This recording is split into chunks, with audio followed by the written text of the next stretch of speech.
Ayan po. So, pag-uusapan po natin panibagong topic po. Not every gospel in the Bible is yours.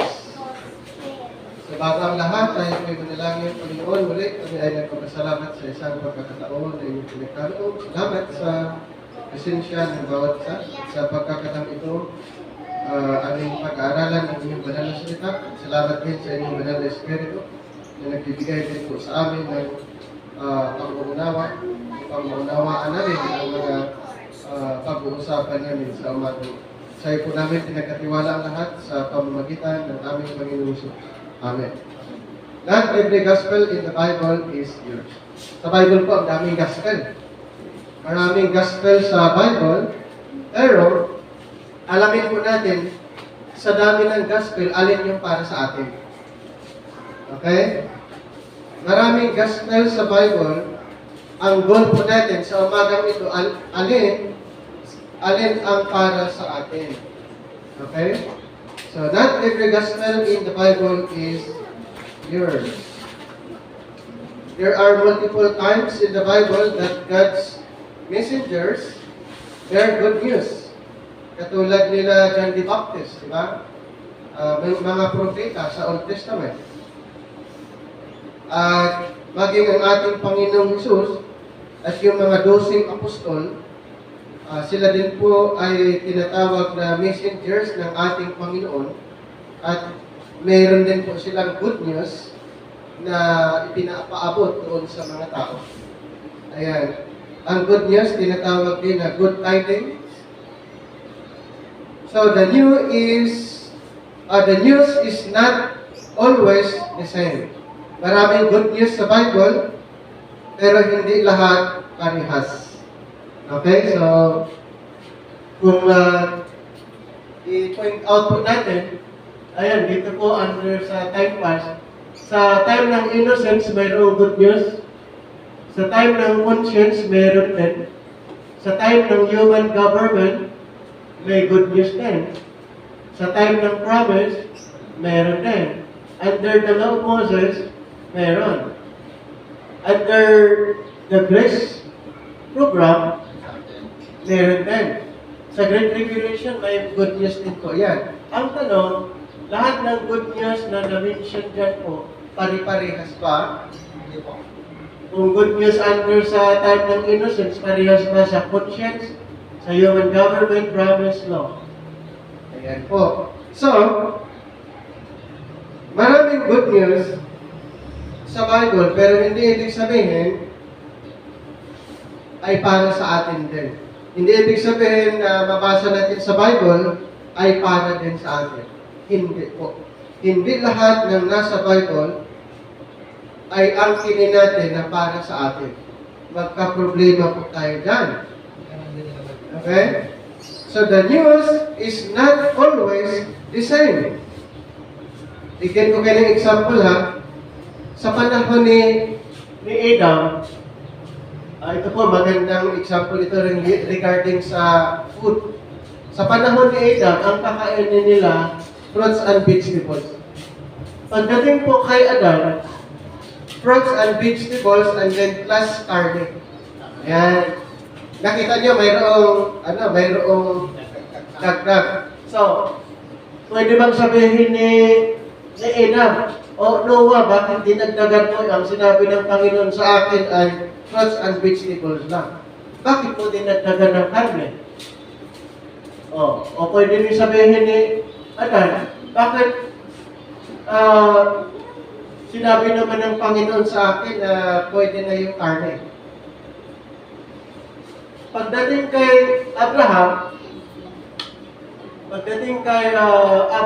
at kay Moses nila, kasi sa pagdating kay Moses, doon po, yung pagkain, mayroon pong marumi na pagkain at mayroon din pong hindi maruming pagkain.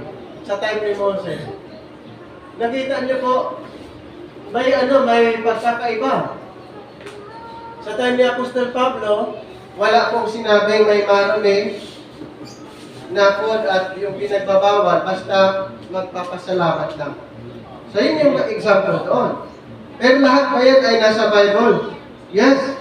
the news is not always the same.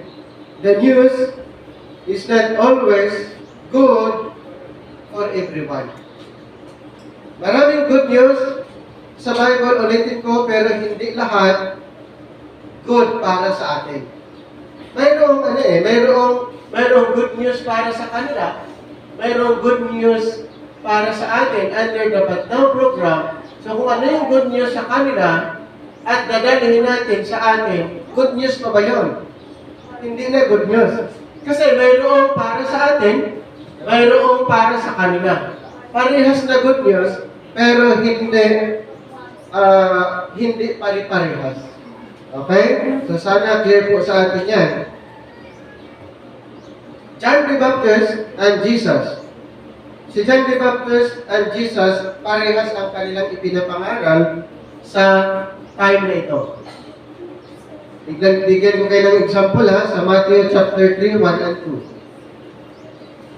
Matthew chapter 3, verses 1 and 2. In those days came John the Baptist preaching in the wilderness of Judea and saying, repent ye, for the kingdom of heaven is at hand. Okay, sabi na ni John the Baptist, repent ye, for the kingdom of heaven is at hand. Yun ang sabi ni John the Baptist. Ano naman ang sabi ng ating Panginoon? Sa chapter 4, verse 17.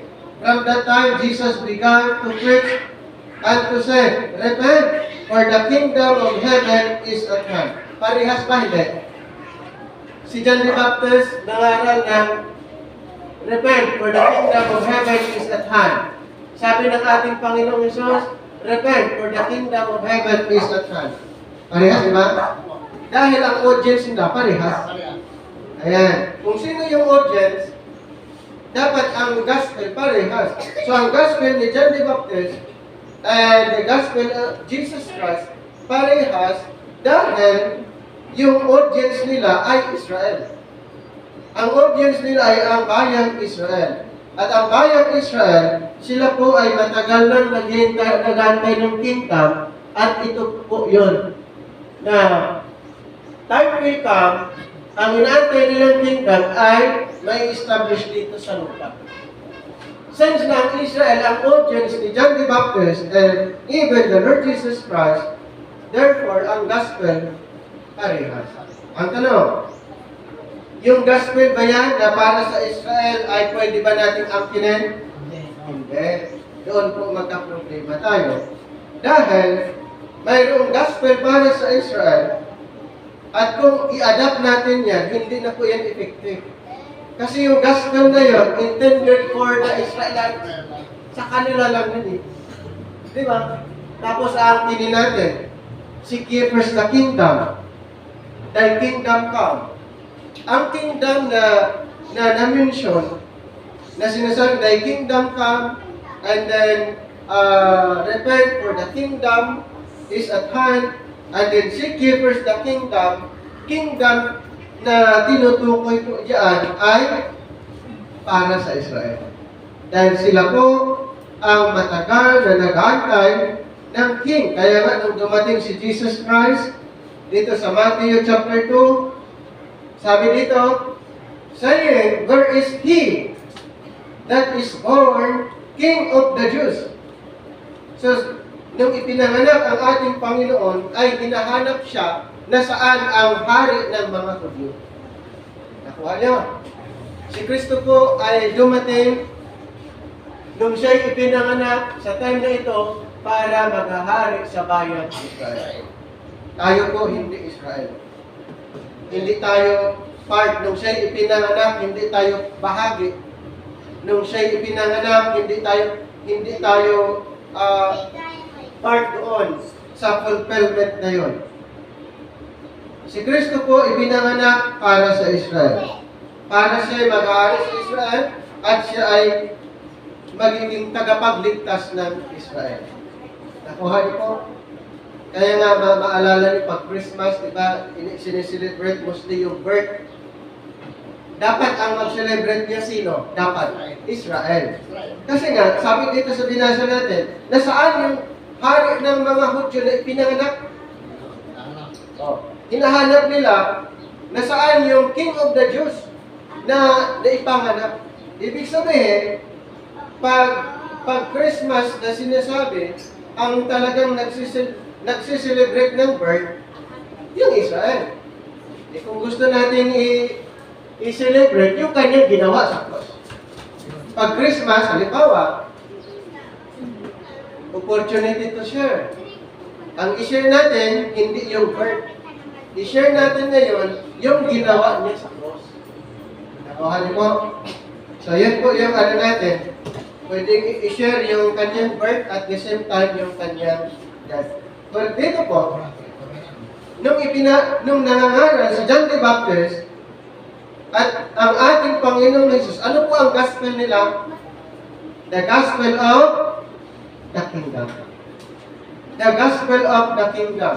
So the good news was that the long-promised kingdom to Israel was finally at hand.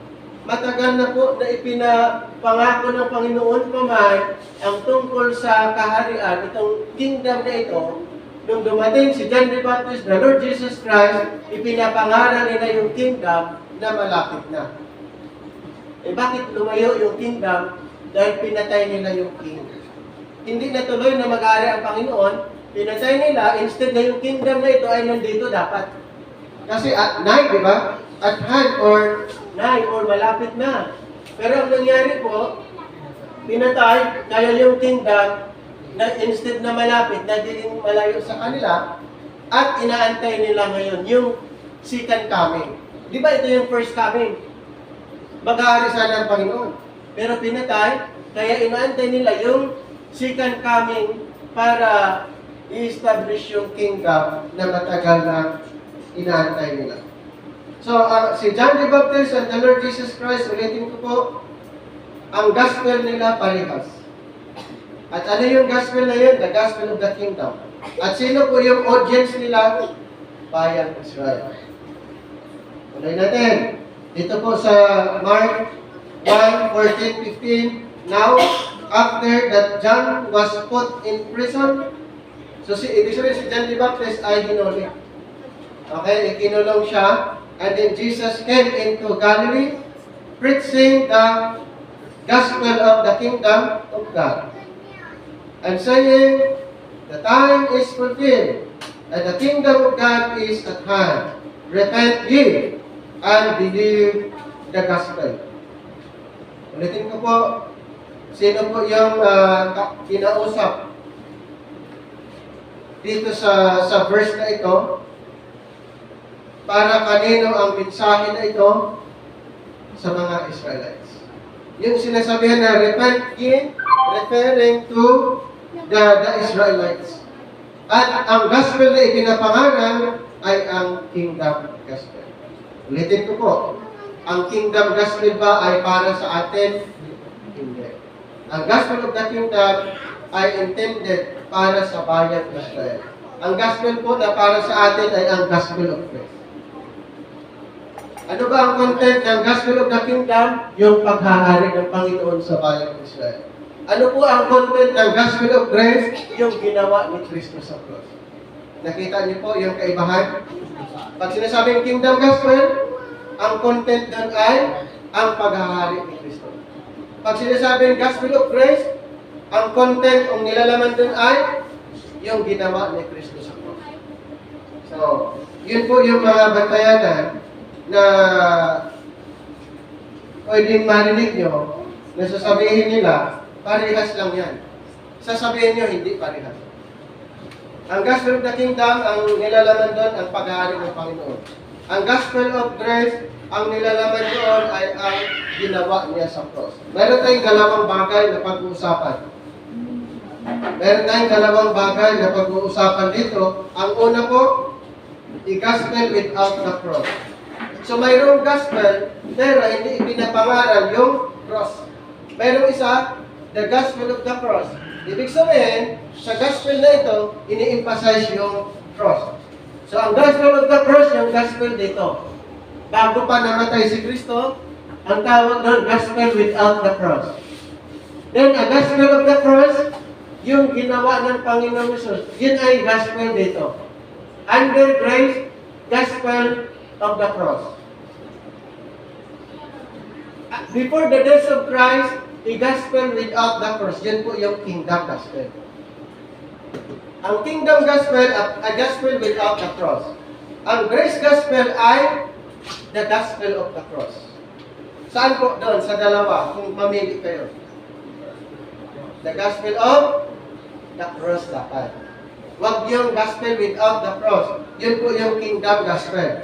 Dapat, the gospel of the cross, ibig sabihin, yun po yung gospel natin ngayon. The gospel of the grace of God. Okay? So, i-explore po natin ang gospel without the cross para mas malinaw po sa atin ano ba ang gospel without the cross. Ang gospel without the cross, ito ba ay effective para sa atin? Ang gospel without the cross, ito ba ay mahalaga para sa atin? At ang gospel without the cross, pwede ba tayong maligtas sa gospel na ito? So, salvation according to the gospel of the kingdom. Ang gospel pala, ang gospel without the cross, ito ay salvation according to the gospel of the kingdom. Ulitin ko po, ang salvation according to the gospel of the kingdom meant deliverance from the unrighteous rulers of all over the world. Sino po yung mga unrighteous rulers that time during the earthly ministry of the Lord Jesus Christ? Yung pong mga tinatawag ng mga Pharisees, yung mga Sadducees, at yung iba pang mga religious sect during the time ng ating Panginoon. May mga mga religious sect. Kaya pag sinasabing salvation according to the gospel of the kingdom, meaning to say, ang mga tao na naalipin doon, ang mga tao na control ng mga religious leaders that time, pag paniniwalaan yung kingdom, sila po ay ma-deliver doon. Sila po ay maligtas. Sila po ay mapalaya doon sa sovereignty ng mga religious and righteous rulers that time. Okay? At ulitin ko, sino yung mga kilalang religious leaders during the time of the Lord Jesus Christ? Mga Pharisees, and then yung mga Sadducees. May mga Herodians din, another religious sect, yung tinatawag na Herodians. Sila po yung mga followers ni Herod. Okay, Herodians ang tawag doon. Pero yung mga Pharisees, sila po ang mga kilala, mga religious leaders, at maging yung mga Sadducees. Pero ang purpose ng Panginoon, nung kung bakit ipinapangaral ang tungkol sa kingdom, at yung si John the Baptist, actually, para ang mga Israelites na naalipin doon ay mapalaya sila. Kasi kontrolado na sila Kontrolado na sila ng mga religious sect during the time of the Lord Jesus Christ. And that religious sect, sila po ay na-describe as unrighteous. Sila po ay mga unrighteous leaders that time. Kaya, sa pangangaral po ng kingdom, sila ay mapalaya doon. Kaya ang kingdom of God, ulitin ko, ang kingdom of God ay isang katuruan na kung paniniwalaan ng Israelites, sila po ay hindi na makontrol ng mga religious. Kaya itong mga religious group during the time of the Lord Jesus Christ, nagalit sila. Kaya naghanap sila ng pwede nilang ibato kay Jesus Christ. Naghanap sila kung ano yung mali na ginawa ng ating Panginoon para siya ay maparusahan. Pero actually, ang purpose dyan, kung bakit ganun ang kanilang ginawa, dahil marami po na mga lumipat sa ating Panginoon, maraming pumunta sa ating Panginoon, maraming mga bayang, mga Israelites at iba pang bayan, nilapitan po ang Panginoon. So, natuwa ba ang mga religious organization that time? Hindi po. Kasi maraming lumapit sa ating Panginoon. Kaya nung ipinapangalan po ang kingdom, ulitin ko, ang kingdom of God, ito po ay hindi good news para sa mga religious group during the time of the Lord Jesus Christ. So, ulitin ko, ang kingdom of God, pag ito'y paniniwalaan, ang Israel ba'y maligtas? Yes. Kasi nga, yun po ang gospel. Yun po ang ebanghelyo sa time na yun. Then, isa pa, under the gospel without the cross, God's people and the faithful nations would be ruled by God's Messiah in obedience or in obedient Israel. So ganito po yan.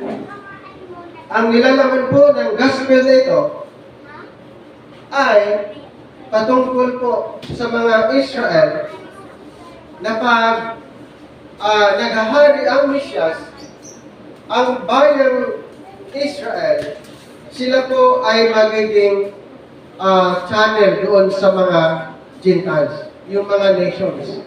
So God's people referring to Israel. And the faithful nations ruled by God's Messiah in obedient Israel. So yun po yung content ng gospel without the cross. Patungkol po dito sa paghahari ng Mesyas. Patungkol po sa future kingdom. Nung ipinapangaral, ini-introduce ang kingdom, na-emphasize po yung coming Messiah. Yung pagdating ng Mesyas. At isa pa, na ang bayang Israel magiging channel doon sa ibang bansa. At kailan po mangyayari yon? Yung ipinapangaral nila dito, mangyayari po pag ang Panginoon ay maghahari sa bayang Israel. Nakuha niyo? So, yung tinatawag na God's people ay ang mga Israelites. Hindi tayo tinatawag na God's people during that time. Kaya ang gospel without the cross intended for the Israelites or yung tinatawag na God's people para sila po ay mapalaya doon sa mga religious organization during the time of Christ. At ulitin ko po, ano ang mga religious organization na nagsumakop sa mga Israelites? Yung Pharisees. Ito ay isang religious sect. Pag sinasabi natin religious sect, isang organization na ini-implement na dapat sundin ang batas ni Moses. Isa pang religious sect, the Sadducees. Ini-implement pa rin nila kung ano yung mga kautusan under the Old Testament, pero mayroon silang tinanggal. Yung resurrection, hindi sila naniniwala doon. Okay, yun yung mga Sadducees. Okay, mga Pharisees, ito po yung nag-implement kung ano yung batas ni Moses, pero mismo yung nag-implement, hindi nila ginagawa. Yan, yung mga religious organization. At actually, ang dami pa. Ito lang na-mention natin, mga Herodians. May mga Herodians. During the time of Apostle Paul, mayroong yung isang religious organization, yung mga Diana followers. May mga ganun po. At marami pa. Yung mga Judaizers. Ayan. Mga Judaizers.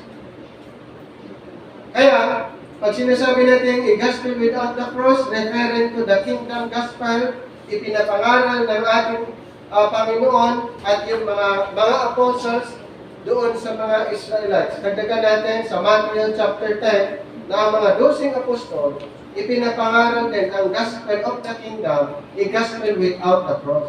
In Matthew chapter 10, 5 to 7. This 12 Jesus sent forth and commanded them, saying, Go not into the way of the Gentiles, and into any city of the Samaritans, enter not, but go rather to the loosing of the house of Israel. Number 7, and as ye go, preach, saying, the kingdom of heaven, the kingdom of God is at hand. So, ang gospel ni John the Baptist, and then the gospel of the Lord Jesus Christ, and then the 12, ipinapangaral nila ang gospel of the kingdom, the gospel without the cross, to the Israelites. Kasi nga, ulitin ko, sila po ang pinaka-main concern ng ating Panginoon nung siya'y dumating. Sino po? Anong grupo po? Bayang Israel. Kaya nga, nung balikan natin yung birth ng ating Panginoon, dito po sa Matthew 1, sa verse 21, and she shall bring forth a son, and thou shalt call his name Jesus, for he shall save his people from their sins. So ulitin ko po, ang pinaka-focus, concern ng ating Panginoon nung siya'y dumating, iligtas ang kanyang bayan. Isa pa, na reason kung bakit siya'y dumating para magiging hari sa bayang Israel. Yun po ang kanyang purpose. Kaya, ipinapangaral ngayon sa mga Israelites ang tungkol sa paghahari ng ating Panginoon. At yan pong gospel ay tinatawag i-gospel without the cross. Hindi po na-emphasize ang message of the cross doon sa kingdom program. Ang message of the cross hindi po ipinapangaral sa time na ito. Only Apostle Paul nagbigay ng clear emphasis regarding sa cross. Only Apostle Paul ang nangaral na yung clear understanding sa ginawa ng ating Panginoon. Pero sa Gospel of the Kingdom, hindi po ipinapangaral, ini-introduce ang cross. Next. What is certain is that the Gospel of the Kingdom did not require knowledge of the cross of Christ. Ulitin ko po, ang Gospel of the Kingdom, hindi po ni-required. Ano yung hindi ni-required doon? Yung kaalaman patungkol sa cross. Patungkol po sa cross, hindi po ni-required ng Kingdom Gospel. Hindi po. What is certain is that the Gospel of the Kingdom did not require a knowledge of the cross, not to mention understanding what it means. Kaya, pag ipinapangaral yung kingdom, ulitin ko, hindi na-emphasize yung cross, hindi po kahit knowledge about the cross of Christ, wala. Ano ba ang pinaka-focus lang doon? Ang paghahari lang ng Panginoon sa bayang Israel. Pero yung ginawa ni Kristo sa cross, hindi. Sana clear po yan sa atin, ha? Pag sinasabing kingdom, gospel, para sa Israel. Seek ye first the kingdom, sino po yung, kanino naka-address po yun? Israel. Thy kingdom come, para kanino yun? Sino yung nag-aantay ng kingdom? Israel pa rin. Okay? Ang dami. Pag may na-mention na the kingdom of God is at hand, thy kingdom come, seek ye first the kingdom, at ano pa ba yung mga kingdom na na-mention during sa time na ito, ang tinutukoy po na kingdom ay ang millennial reign ng ating Panginoon dito sa lupa. At ang kanyang paghahari ay bayang Israel. Yun po ang concern ng ating Panginoon. May maliligtas ba? Kung ipapangaral mo ngayon ang gospel of the kingdom, wala. Wala pong maliligtas ngayon kung ipapangaral mo ang gospel of the kingdom dahil wala po tayo sa programa niya. Nandito tayo sa programa ito. We're under grace. We're under the dispensation of grace na ang gospel ay yung patungkol sa cross. Hindi na yung patungkol sa paghahari ng Panginoon sa bayang Israel dahil tinanggihan nila. Okay? Mulay natin. In Luke 9:1 and 2. Sa Lucas. Luke chapter 9, verses 1 and 2. Then he called his 12 disciples together and gave them power and authority over all devils and to cure diseases. And he sent them to preach the kingdom of God and to heal the sick. Ito po. Sino po ang binigyan ng authority na magpagaling? Mga apostles, rusing apostol. Sino po yung binigyan ng authority na sino po yung binigyan ng authority to cast out devils? Mga apostles pa rin. Sino po yung binigyan ng authority na magpapagaling ng mga may sakit? Mga apostol pa rin. Sila po ang mayroong kakayanan. Sila po ang may authority. Kaya sa time noon, marami pong mga pinagaling. Marami po ang mga may kapansanan gumaling. Dahil sila po ay binigyan ng power, authority to perform.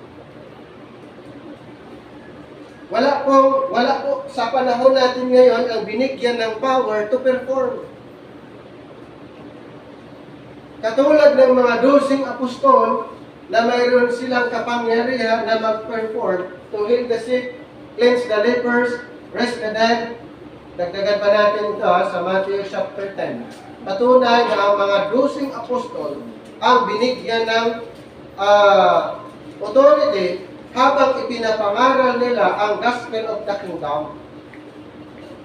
Matthew chapter 10, verse 1. Verse 1. And when he had called unto him his 12 disciples, he gave them power against unclean spirits to cast them out and to heal all manner of sickness and all manner of disease.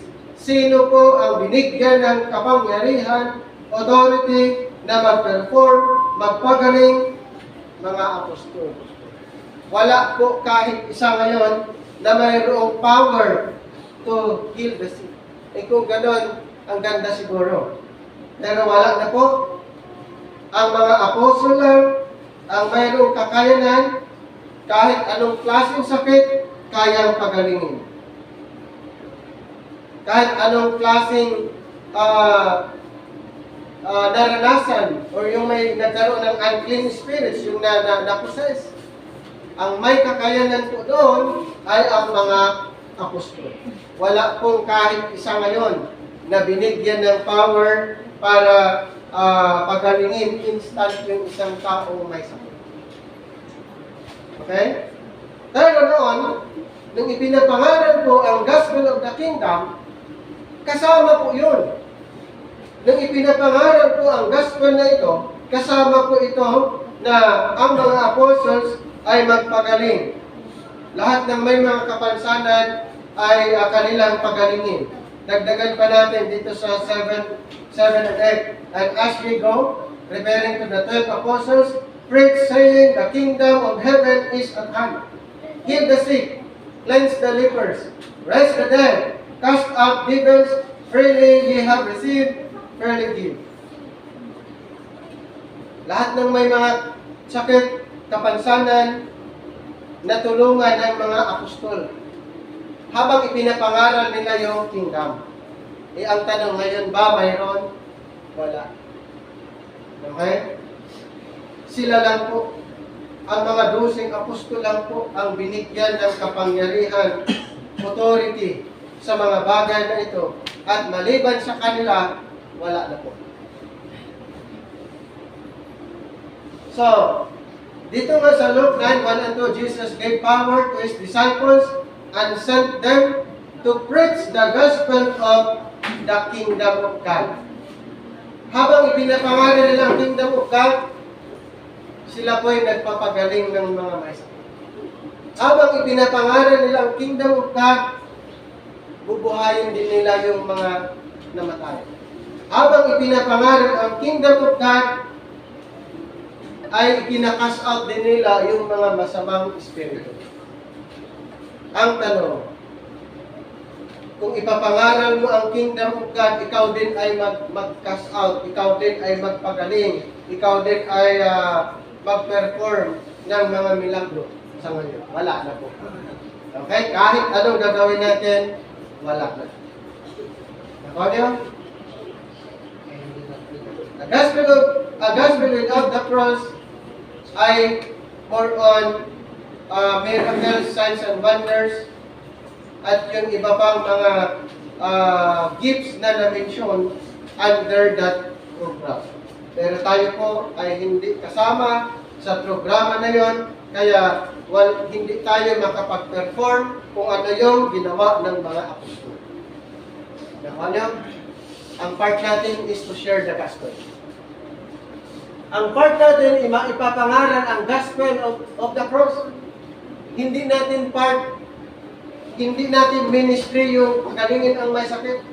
Hindi natin ministry ang i-cast out ang mga demonyo. Hindi natin ministry yung mga signs and wonders, miracles.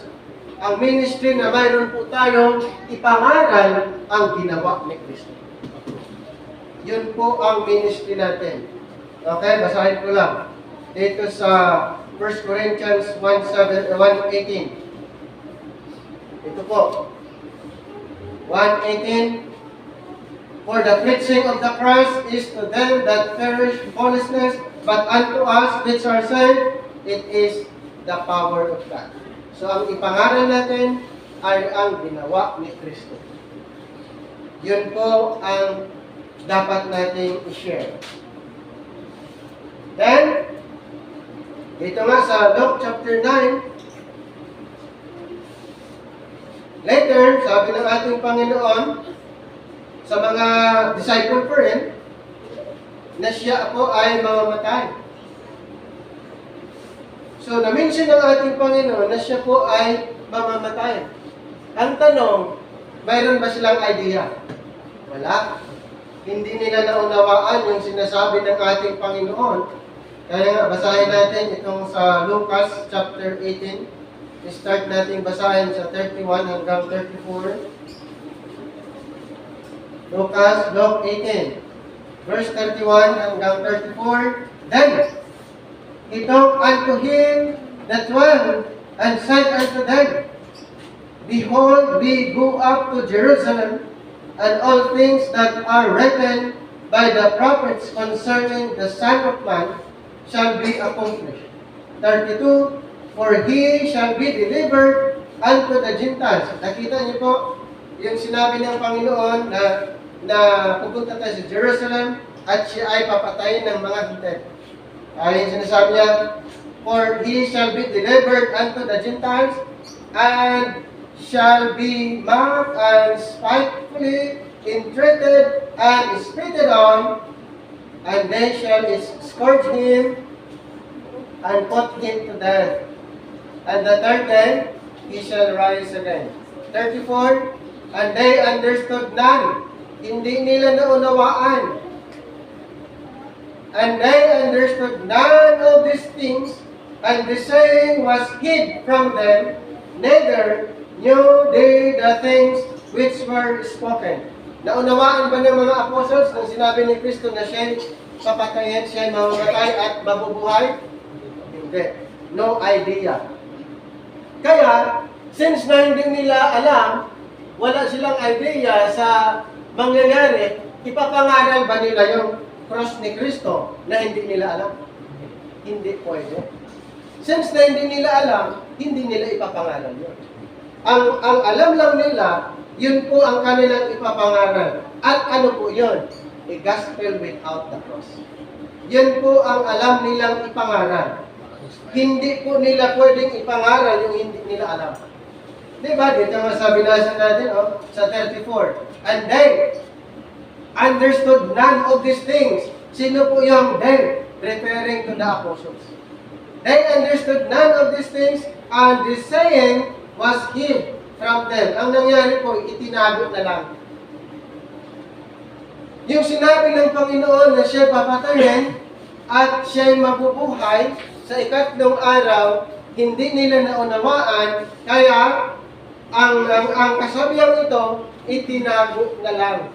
Neither knew they the things which were spoken.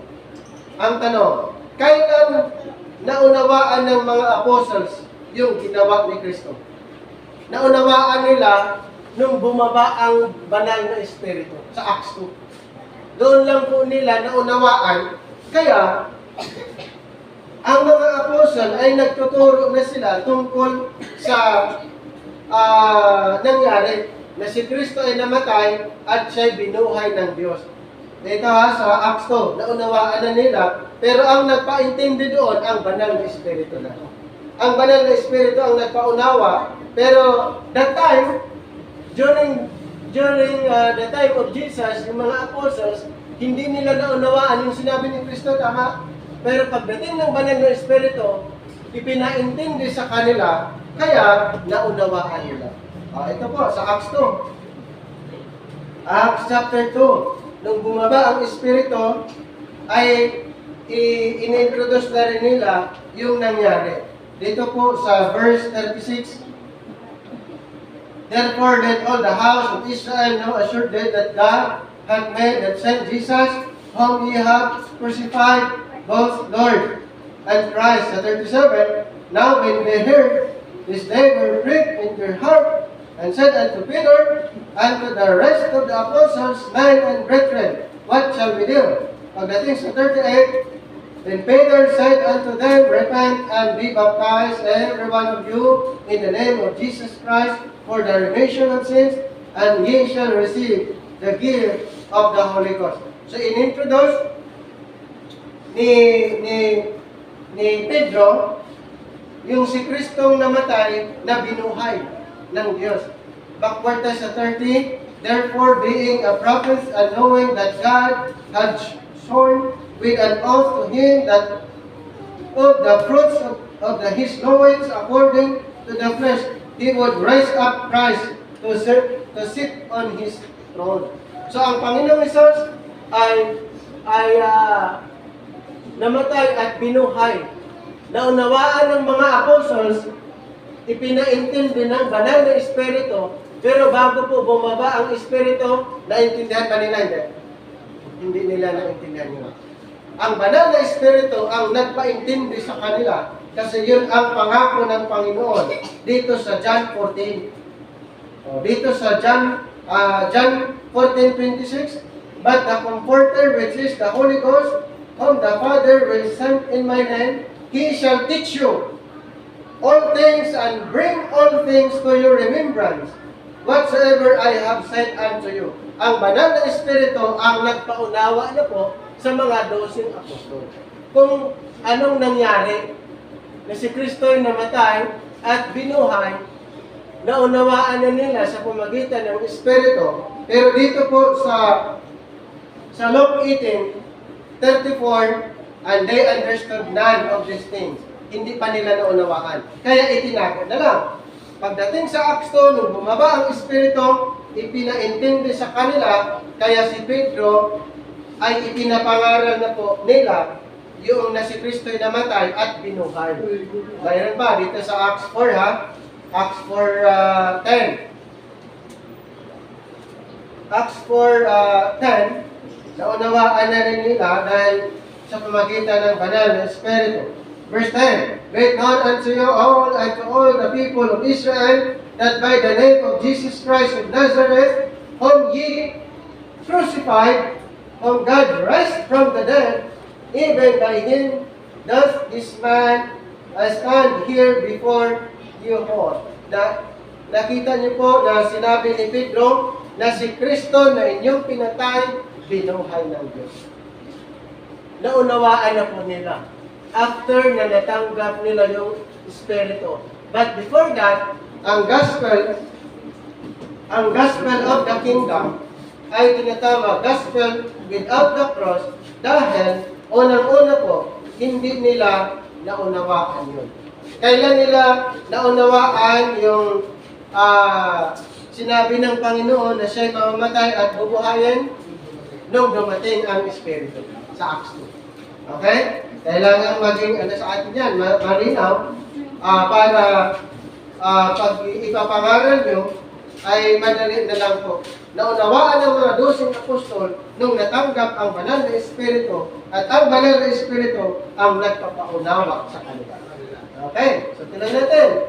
So under a gospel without the cross, the preaching of the gospel of the kingdom is without the preaching of the cross. Ang gospel of the kingdom, ulitin ko po, isang gospel, isang katuruan na hindi po ini-introduce, ipinapangaral, ini-emphasize ang cross of Christ. Nakuha niyo? Familiar ba sa atin yung kingdom? Na narinig ba natin palagi yung kingdom? Yes.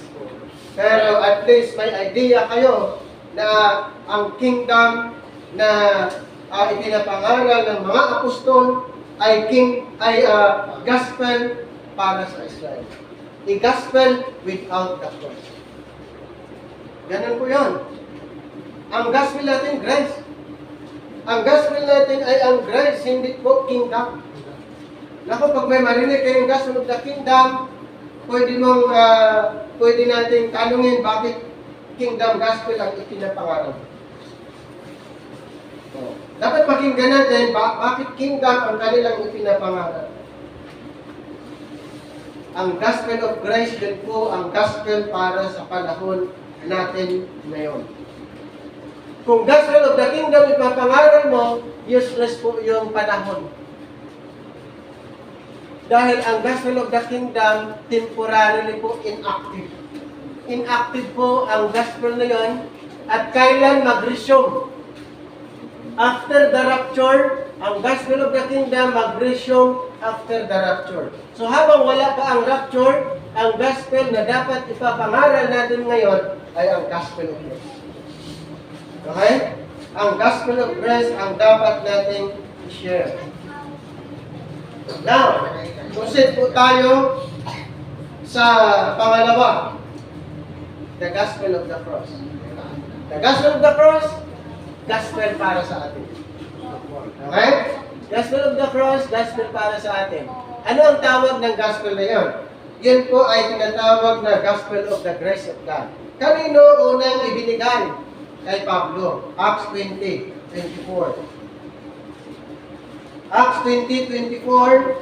But none of these things move me, neither count I my life there unto myself, so that I might finish my course with joy, and the ministry which I have received of the Lord Jesus to testify the gospel of the grace of God. Kanino po unang ibinigay ang gospel of the grace of God? Kay Apostle Paul. Sino ba si Apostol Pablo? Siya po ang apostol natin. Si Pablo ang apostol natin, hindi yung 12 apostol. Paulit-ulit natin sinasabi yan para maitanim sa ating kaisipan na ang apostol ng mga Hintil ay si Apostol Pablo. Sinabi niya sa Romans 11:13. Romans 11:13, For I speak to you Gentiles, inasmuch as I am the apostle of the Gentiles, I magnify mine office. Sino po ang apostol natin? Si Apostol Pablo. Sino po ang apostol ng mga Israelites? 12 apostol. 12 apostol para sa 12 tribo ng Israel. One apostle, Apostle Paul, para sa ating mga Hintil. Malinaw na si Pablo ang apostol natin at sa kanya po ibinigay ang gospel of the cross. Sa kanya po pinagkatiwala ang gospel of the cross. Balikan natin ang 1 Corinthians 1:18.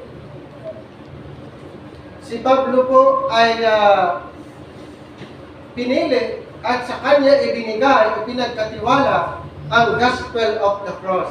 Dito po sa verse 18, 1 Corinthians. For the preaching of the cross is to them that perish foolishness, but unto us which are saved, it is the power of God. So the preaching of the cross ay basihan para ang tao ay maligtas, dapat paniniwalaan ko ang gospel of the cross. Gospel of the grace of God. Sa Ephesians chapter 2, ganun din po, Ephesians 2, 8 and 9, for by grace are ye saved, through faith, and that not of yourselves, it is the gift of God, not of works, lest any man should boast. So, gospel of the grace of God, yun po ang gospel sa panahon natin ngayon. The gospel of the cross, the gospel of the grace of God, yun po ang gospel under sa time natin ngayon. Ang tanong, kung ipapangaral mo ba ang gospel of grace, ang tao ay maliligtas? Yes, kasi nga, yun ang gospel ngayon. Kung ipapangaral natin ang gospel of the grace of God, kung anong ginawa ni Kristo sa cross, at kung ang tao ay maniniwala, siya po ay maligtas. Maligtas saan? Siya maligtas doon sa kapahamakan. Hindi na siya under doon sa parusa ng Panginoon. Once na ang tao ay maniniwala sa gospel na yun, hindi na po siya candidate sa parusa. Okay? Hindi na siya parurusahan pag siya po ay naniniwala. Ano ba yung nilalaman ng gospel na ito? Punta tayo sa 1 Corinthians 15, 1-4. Moreover, brethren, I declare unto you the gospel which I preach unto you, which also ye have received, and wherein ye stand, by which also ye are saved, if ye keep in memory what I preach unto you, unless ye have believed in vain. For delivered unto you first of all, which I also received, how that Christ died for our sins, according to the Scriptures, and that He was buried, and that He rose again the third day, according to the Scriptures. So yun po yung nilalaman dito po. Sa gospel of the grace of God, ang content, yung ginawa ni Kristo sa cross. At kung paniniwalaan ng isang tao ang ebanghelyo niyan, siya po'y maligtas. At hindi na po siya candidate doon sa darating na kaparusahan. Sa Biblia po, mayroon pong inihanda ang Panginoon na parusa sa mga hindi naniniwala sa ebanghelyo. Yun ba ay hindi totoo o totoo? Totoo po yan. Dahil yun ay nakasulat sa salita ng Panginoon na dapat ang tao ay maniwala. Kung gusto niyang maligtas, dapat niyang paniwalaan ang gospel of the grace of God. Kung ano ang ginawa ng Panginoon sa cross ng Kalbaryo, dapat ito'y kanyang paniniwalaan. At kung paniniwalaan niya, siya po ay tatakan ng banal na Espiritu. At kung siya ay matatakan ng banal na Espiritu, siya po ay pupunta sa langit. At hindi na niya maranasan yung parusa na inihanda ng Panginoon. So ano ang gospel na dapat paniniwalaan para maiwasan natin ang parusa? The gospel of the cross. Yun po ang gospel na dapat nating paniwalaan kung gusto mong maiwasan ang parusa na inihanda ng Panginoon sa mga hindi naniniwala. Paniniwalaan ang gospel of the grace of God na ito'y tinatawag the gospel of the cross. Okay. Dito nga sa binasa natin sa 1 Corinthians 15, 1-4, Paul's gospel does include the cross. Ano daw? Ang gospel ni Pablo ay kasama po dito na kanyang ipinapangaral ay ang cross. Moreover, it is the preaching of the cross. So yung gospel na ini-introduce, ipinapangaral ni Apostol Pablo, ito po ay gospel of the cross. Ulitin pong basahin ng 1 Corinthians 15, 1-4. I declare unto you the gospel which I preach unto you, by which also ye are saved, how that Christ died for our sins according to the Scriptures, and that He was buried, and that He rose again the third day according to the Scriptures. Ulitin ko, yun po ang emphasis, ang cross, ang in-emphasize ni Apostle Paul kung anong ginawa ni Kristo po sa cross. Ang kanyang in-emphasize at kung ito'y paniniwalaan, ang tao po ay maligtas. Maligtas doon sa darating na parusa. Maliligtas ang isang tao kung paniniwalaan ang Ebanghelyo. Ebanghelyo ng biyaya. The gospel of the grace of God. So the disciples in the letters were ignorant of the gospel of the cross. So yung mga 12 apostol, sila po ay ignorant of the gospel of the cross. Kailan? Nung hindi pa bumaba ang Espiritu, sila po ay ignorant doon sa gospel of the cross. Sila po ay ignorant sa gospel of the cross. Hindi nila naunawaan yun. Yung nangyari. Nakuha niyo? Yung mga 12 apostol, hindi nila alam ang gospel of the cross during the earthly ministry of Jesus Christ, kahit na-mention yung mga pangyayari, pero itong mga apostol, hindi po nila naunawaan. Sa atin ba, naunawaan natin yung gospel of the cross? Dapat lang. Kasi yun ang ebanghelyo na dapat natin i-share. Kaya nga, pag may mga tinatanong tayo, dapat ang unang itatanong natin yung kaligtasan. Pwede natin sasabihin na ikaw ba ay naligtas? Pag sasabihin niya, yes, itatanong mo ngayon, anong gospel ang pinaniniwalaan mo para sasabihin mong ikaw ay ligtas? Pag sasabihin niya yung gospel dito po, gospel of the kingdom, pwede mo siyang i-educate. Pwede mo sabihin, noon, ang gospel of the kingdom, yun po ay basihan ng mga Israelites para sila'y maligtas. Pero ngayon po, hindi na natin basihan ang gospel of the kingdom para tayo sasabing ligtas. I-introduce mo ngayon ang gospel of the grace of God. Okay, mahalaga po yan na ipapangaral, i-educate natin. Kasi yun po ay mahalaga. Maraming mga sagsabing kami ay ligtas, pero dapat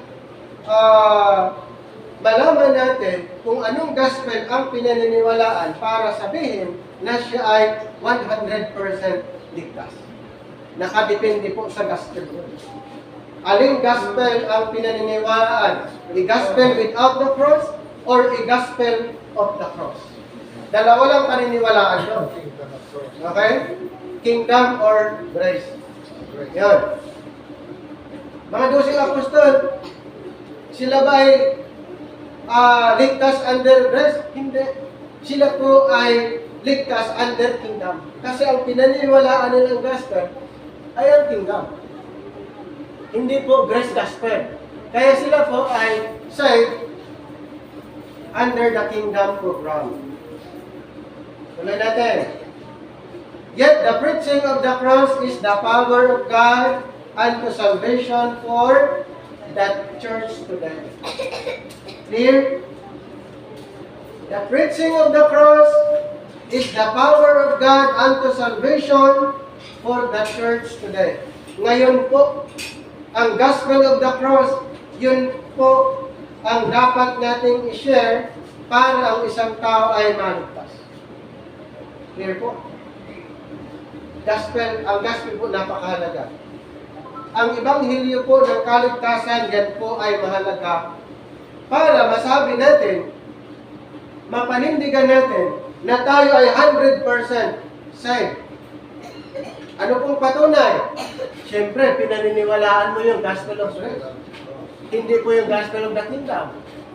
Siyempre, pinaniniwalaan mo yung ebanghelyo kung anong ginawa ni Kristo sa cross. Di ba? Sa 1 Corinthians 15, 1-4. Dapat, yun ang paniniwalaan para ang isang tao ay saved. Okay? So, the preaching of the cross is the power of God unto salvation for the church today. Halimbawa, kung ang church ngayon, hindi ipinapangaral ang gospel of the cross, ang church na yun, saved o hindi? Hindi. Dapat paniniwalaan ang gospel of the cross. Okay? Dapat paniniwalaan ang gospel of the cross. 1 Corinthians 1:18. Binasa natin kanina, ulitin po natin basahin. For the preaching of the cross is to them that perish foolishness, but unto us which are saved, it is the power of God. Bilang pagtatapos, the gospel taught by Peter and the Lord in His earthly ministry was without the cross. Yung sinasabi ni Pedro, maging ang mga 12 apostol, si John the Baptist, and the Lord Jesus Christ, sa time na ito po, gospel without the cross. At ayon sa nabanggit po natin, kung ang gospel without the cross ang paniniwalaan sa ngayon, hindi na po yan effective dahil ang gospel na ito ay temporarily nag-stop. At ang gospel without the cross, ibig sabihin, referring to the kingdom gospel, ito po ay magiging effective after the rapture. So sa ngayon po, nag-stop habang nandito po yung gospel of grace, habang nandito po yung gospel of grace or the preaching, the message of the cross. Pagdating ng rapture, so lahat ng mga believers dito naniniwala sa gospel of the cross, pupunta sa langit. So ngayon, yung mga believers under the kingdom program, introducing the gospel without the cross, ay mag-resume sa Great Tribulation. Doon po magiging active ang gospel, ang kingdom gospel after the rapture. Sa Great Tribulation na po. Doon po magiging effective yon. So si Pedro, ipinapangaral niya ang gospel without the cross, maging si John the Baptist and the Lord Jesus Christ. Nobody could be saved in Matthew, Mark, Luke, and John by the gospel of the cross, which is the only gospel that brings salvation to all. Ulitin ko po. Matthew, Mark, Luke, and John. Wala pong